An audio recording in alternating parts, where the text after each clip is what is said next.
Sandis Ozoliņš savu debiju Olimpiskajās spēlēs piedzīvoja jau kā Floridas Panthers spēlētājs 2002. gadā. Tas notika Salt Lake Cityjā, slavenajā 6-6 spēlē pret Slovākijas olimpisko hokeja izlasi. Sezonu Sandis uzsāka Karolīnā kopā ar latviešu vārtsargu Artūru Irbi, bet janvārī tika aizmainīts uz saulaino Floridu. Hurricanes rindās Ozo paspēja aizvadīt 46 mačus, gūstot 4 vārtus un 19 rezultatīvas piespēles, kopā veicinot 23 punktu bilanci. Neskatoties uz to, ka Sandis tika aizmainīts, viņš sezonas beigu kopvērtējumā joprojām bija top 10 produktīvākais spēlētājs Karolīnas sastāvā un otrs rezultatīvākais starp aizsargiem, piekāpjoties tikai amerikānim Šonam Hilam. Kaut arī Ozoliņam šajā olimpiādē bija iespēja spēlēt tikai vienu spēli, viņš pamanījās sakrāt 4 rezultatīvitātes punktus, 4 reizes asistējot saviem partneriem laukumā. Tas ir vienkārši fenomenāls rādītājs jebkuram spēlētājam, nemaz nerunājot par aizsarga pozīciju. Tolaik NHL spēlētāja ierašanās izlasē bija milzu notikums, un Sanča šīs cerības attaisnoja ar uzviju. Jāatzīmē arī Igora Bondareva pienesums šajā olimpiādē. Viņš turnīru noslēdza starp top 5 rezultatīvākajiem aizsargiem, ar 3 metieniem gūstot 2 vārtus un 2 rezultatīvas piespēles. Statistiski viņš piekāpās vien amerikāņiem Brianam Līčam un Filam Hauslijam,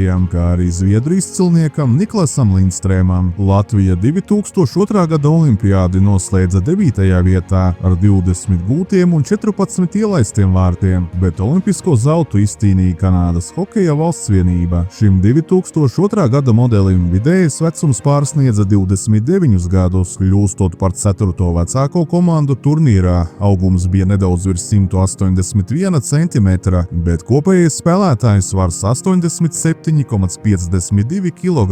Ja skatāmies uz sastāvu veiktspēju klubos, tad rezultatīvākais klubu sezonā bija Aleksandrs Beļļauskis, kurš Allsvenskan līgā aizvadīja 46 mačus, sakrājot 72 rezultatīvitātes punktus un kļūstot par līgas rezultatīvāko spēlētāju. Sandis regulāro NHL sezonu noslēdza kā 5. rezultatīvākais aizsargs visā līgā, 83 mačos gūstot 14 vārtus un 38 rezultatīvas piespēles. Laukumā viņš pavadīja vidēji 22 minūtes un 20 sekundes, no kurām 16,47 vienādos sastāvos, 3 minūtes un 48 sekundes vairākumā un 1 minūti 44 sekundes mazākumā. Vairākumā šajā sezonā Sandis izcēlās 3 reizes, bet viens viņa metiens kļuva par uzvaras nesošu. Turinā Sandis Ozoliņš, tobrīd būdams Ņujorkas Rangers aizsargs, stiprināja Latvijas izlases aizsardzību kopā ar komandas kapteini Kārlis Krastiņu, kurš tolaik aktīvi pārstāvēja Colorado Avalanche. Abi šie vīri bija vienīgie Nacionālās hokeja līgas pārstāvji mūsu valstsvienībā šajā turnīrā. Latvija kopvērtējuma tabulā ierindojās pēdējā, 12. vietā, bet par čempioniem kļuva Zviedrija. Spilgtākais turnīra moments neapšaubāmi bija mačs pret zvaigžņoto ASV izlasi, kurā Latvija spēja izcīnīt neizšķirtu 3-3. Interesanti, ka Amerikas sastāvā toreiz spēlēja latviešu izcelsmes amerikānis Maiks Knuble no Philadelphia Flyers, kurš laukumā devās plecu pie pleca ar tādām NHL zvaigznēm kā Brians Gionta, Maiks Modano, Kris Drurijs, Brians Rafalskis un Kris Čelios. Kopumā šajā olimpiādē Latvijas izlase guva 11 vārtus, bet ielaida 29 vārtu attiecībai apstājoties pie nelabvēlīgā -18, neraugoties uz kopējo komandas statistiku. Sandis Ozoliņš 33 gadu vecumā nodemonstrēja, kāpēc viņu uzskata par vienu no visu laiku labākajiem uzbrukošā stila aizsargiem pasaulē.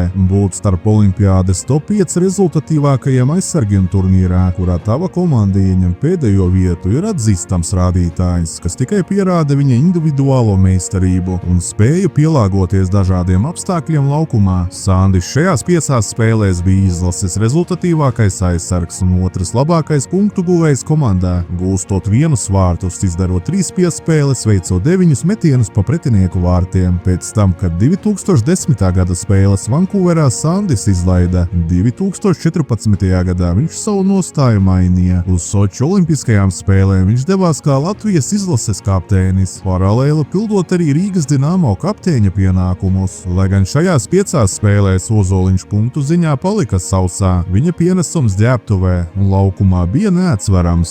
hokejā nevienmēr statistikas sailes atspoguļo spēles faktisko kvalitāti, lai gan cipari ir vitāli svarīga spēles sastāvdaļa. Kapteiņa autoritāte un pieredze izšķirošos brīžos mēdz būt svarīgāka par gūtajiem punktiem. Kopumā savā karjerā aizsargs Olimpisko spēļu hokeja turnīros ir aizvadījis 11 spēles, guvis 1 vārtus un atdevis 7 rezultatīvas piespēles. Ar šo bilanci Sandis Ozoliņš ieņem 3. vietu Latvijas visu laiku rezultatīvāko hokeistu sarakstā Olimpiskajās spēlēs. Laurim Dārziņam pirmais lielais olimpiskais turnīrs bija Vankūverā 2010. gadā. Šajā turnīrā 5 dažādi Latvijas izlases hokeisti procesā sakrāja pa 2 rezultatīvitātes punktiem, tā skaitā Dzirds Ankipans, Haralds Vasiļevs un Mārtiņš Karsums. Kā jau nojaušams, Laurim šī nebija produktīvākā olimpiāde. 4 aizvadītās spēlēs hokeistam tika pierakstīta viena rezultatīva piespēle. Oļega Znaroka un Harija Vītoliņa vadībā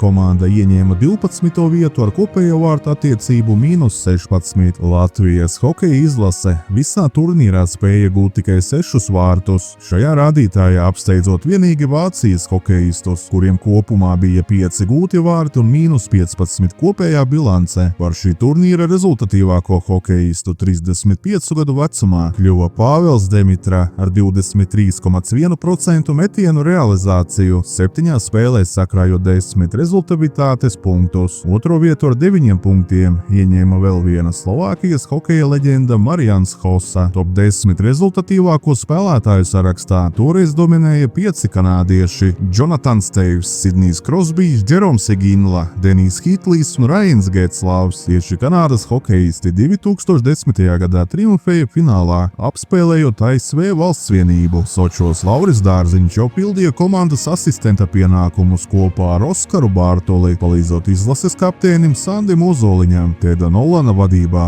Lauris spēja pilnībā atvērties un aizvadīt patiešām lielisku turnīru. Vārtos spēles laiku dalīja 2 vīri – Edgars Masaļskis ar gandrīz nospēlētām 180 minūtēm un 105 atvairījumiem, un Kristers Gudļevskis, kurš 118 minūtēs un 48 sekundēs 2 spēļu summā atvairīja 80 pretinieku lādiņus. Īpaši jāizceļ Kristera izcelais sniegums mačā pret NHL zvaigznēm pārbagāto Kanādas izlasi, kas palicis hokeja vēsturē kā viens no visu laiku iespaidīgākajiem vārtsargu priekšnesumiem. Šajā olimpiādē Lauris guva 4 vārtus un 1 reizi sekmīgi piespēlēja, kopumā sakrājot 5 rezultatīvitātes punktus, tā skaitā elegantos vārtus pret tobrīd topošo olimpisko čempionu. Ar šādu sniegumu viņš kļuva par Latvijas hokeja izlases rezultatīvāko spēlētāju Soču spēlēs. Viņam pa pēdām sekoja centra uzbrucējs Jānis Spruks ar 4 punktiem, bet turpat blakus bija Zemgus Girgensons un Kaspars Daugaviņš, katram pa 2 punktiem. Lauris Dārziņš ar savu brīnišķīgo spēli Sočos spēja ierindoties starp top 10 rezultatīvākajiem spēlētājiem visā olimpiskajā turnīrā, kur par ražīgāko kļuva amerikānis Fils Kēsels. Aiz sevis Lauris atstāja patiešām skaļus uzvārdus ne tikai Eiropas mērogā, bet arī Nacionālās hokeja līgas elitē. Viņš punktu ziņā bija priekšā tādiem hokeja grandiem kā Džo Pavēlskis, Daniels Sedīns, Daniels Olpretsons, TJ Ošī, Patriks Marlo, Patriks Keins, Ilja Kovaļčuks, Marians Hossa, Jaromīrs Jāgrs un Anže Kopitārs. Tāpat viņam izdevās apsteigt Pitsburgas Pingvīns zvaigznes Jevgeņu Malkinu un Sidniju Krosbiju ar 4 gūtiem vārtiem un iespaidīgu 30,8% metienu realizāciju. Lauris bija 3. labākais vārtu guvējs visā turnīrā. Latvijas izlase šīs spēles noslēdz 8. pozīcijā, apsteidzot tādas hokeja valsts vienības kā Šveice un Slovākija. Interesanti uzmest aci uz komandu pieredzi. Čehijas izlase bija vecākā turnīrā ar vidējo vecumu 30 gadi, kamēr Latvijas hokeisti šajā rādītājā ieņēma 6. pozīciju. Turpretī Slovēnijai bija pati jaunākā komanda. 2018. gada olimpiskajās spēlēs Dienvidkorejā Latvijas izlase nepiedalījās, kas teorētiski ļoti ietekmēja Laura Dārziņa kopējo statistiku, jo viņš tobrīd atradās labā vecumā un lieliskā sportiskajā formā. To apliecina arī nākamā sezona Rīgas Dinamo rindās. 2018.–19. gada kampaņā 62 mačos tika gūti 18 vārti un 26 rezultatīvas piespēles, kopā sakrājot 44 punktus. Tas viņu ierindoja komandas rezultatīvas rezultatīvāko spēlētāju 3. pozīcijā, piekāpjoties vien leģionāriem Linusam Videlam un Metju Majonam. 37 gadu vecumā Lauris kļuva par vienu no Pekinas spēļu karognesējiem, aizvadot savu pēdējo olimpiādi 2022. gadā ar 50% metienu precizitāti. Viņš ieņēma 20. vietu rezultatīvāko spēlētāju sarakstā, savā kontā ierakstot 2 vārtus un 2 piespēles. Lielisku turnīru toreiz aizvadīja arī Renārs Krastenbergs, kurš kļuva par turnīra 12. ražīgāko spēlētāju ar 1 vārtu gūmu un 4 piespēlēm. 3 olimpisko turnīru laikā Lauris Dārziņš ir izcēlies ar 6 vārtu gūmiem un 4 piespēlēm 12 mačos ar 23,1% metienu efektivitāti. Viņš šobrīd ir visu laiku labākais Latvijas vārtu guvējs olimpiskajās spēlēs un otrs rezultatīvākais hokejists valsts vienības vēsturē. Viens no visu laiku tehniskākajiem Latvijas hokeja uzbrucējiem ir arī mūsu olimpisko turnīru rezultatīvākais spēlētājs, un tas ir Aleksandrs Niživijs. Saša kopā olimpiādēs ir aizvadījis 13 mačus, kuros spējis gūt 4 vārtus un sakrāt 8 rezultatīvas piespēles, kopā veidojot apaļu 12 punktu bilanci. Niživijs ir labākais piespēlētājs Latvijas izlases olimpisko spēļu vēsturē. Šajā rādītājā aiz sevis atstājot gan meistarīgo Sandi Ozoliņu, gan Renāru Krastenbergu un Lauri Dārziņu. Kopumā Aleksandrs pa pretinieku vārtiem metis 19 reizes, un viņa metiena efektivitāte sastāda 21,1%.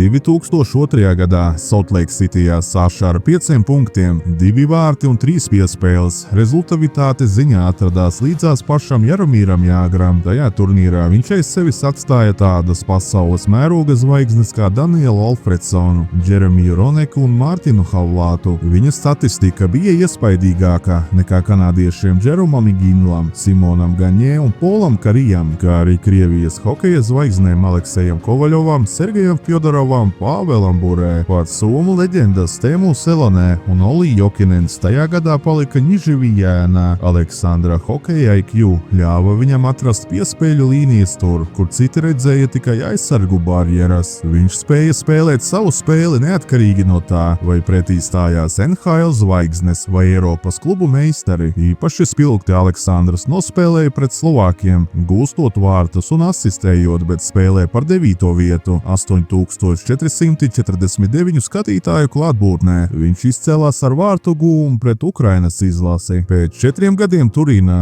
atklāšanas mačā pret ASV uzbrucējs vēlreiz apliecināja savu meistarklasi, sakrājot 1+1 arī pret tolaik slaveno slovāku vārtsargu Janu Lašāku. Niživijs spēja gūt vārtus 3-6 zaudējumā. Kopumā šajā olimpiādē Saša bija pielicis savu roku pie vārtu gūma pret gandrīz katru valsts vienības pretinieku ar 2 vārtiem un 3 rezultatīvām piespēlēm, 25% metienu efektivitāti. Viņš bija Latvijas izlases rezultatīvākais spēlētājs turnīrā, kurā Somijas hokeisti dominēja. Teemu Selonē un Saku Koivu dalot 1. vietu visā olimpiādē ar 11 punktiem. Savās 3. spēlēs Vankūverā Aleksandrs Niživijs, būdams tobrīd Rīgas Dinamo asistents un viens no komandas līderiem, turnīru noslēdz ar 2 rezultatīvām piespēlēm, tādējādi nostiprinot savas pozīcijas kā visu laiku produktīvākais latviešu hokejists uz olimpisko spēļu ledus.